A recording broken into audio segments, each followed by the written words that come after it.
They didn't whisper it. That's what stayed with me. "We need peace and quiet," my brother said, scrolling through rental listings at the kitchen table. "Not your noise." My mother didn't correct him. She just nodded, like it was a practical concern, like I was an appliance that hummed too loudly. I smiled. Not tight, not wounded, just polite. I've learned how to leave rooms without making a sound. Later that night, I asked casually where they were staying. My brother sent the link without hesitation. I recognized the address before I opened it. The wraparound porch, the cedar siding, the gravel drive that curves too sharply near the oak tree. My rental property. I didn't respond right away. I sat there for a long time, phone in my hand, rereading the listing I wrote 3 years ago, when I finally saved enough to invest in something that was mine, something stable, something that didn't depend on approval. They never asked how I afforded it. They never asked much about my life at all. We need peace and quiet. The reservation dates were confirmed, payment pending owner approval, because I manually review every booking. I types "enjoy the drive." Nothing else. No correction. No hint. They left early Friday morning. I drove up the night before.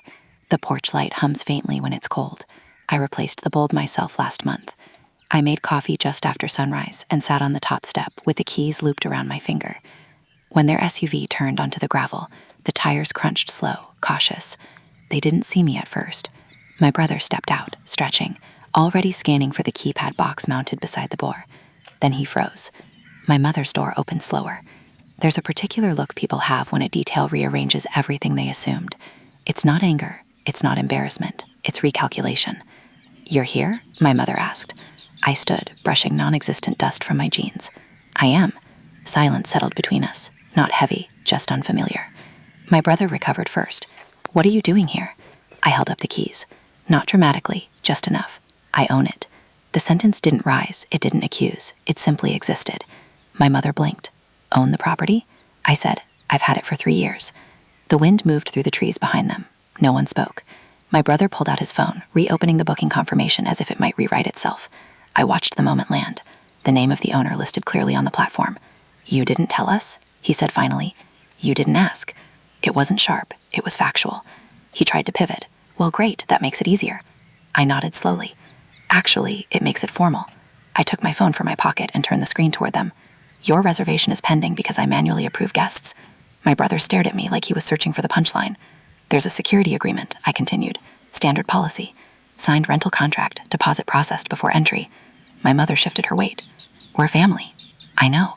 The quiet stretched, gravel under their tires, trees creaking faintly, the porch light humming behind me. For years, I thought dignity meant being invited. It doesn't. It means being recognized. "I'm not trying to make this difficult," I said, and I meant it. "But this is a business.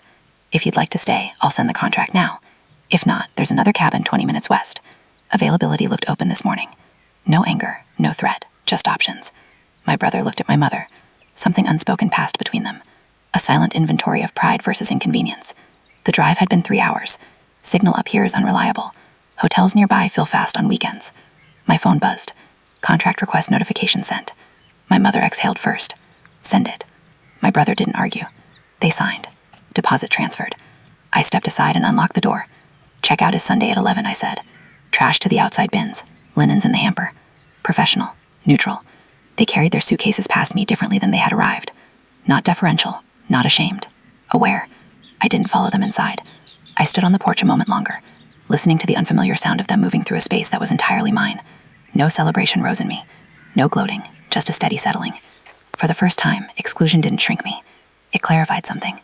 I am not noise. And peace and quiet, it turns out, can belong to me too.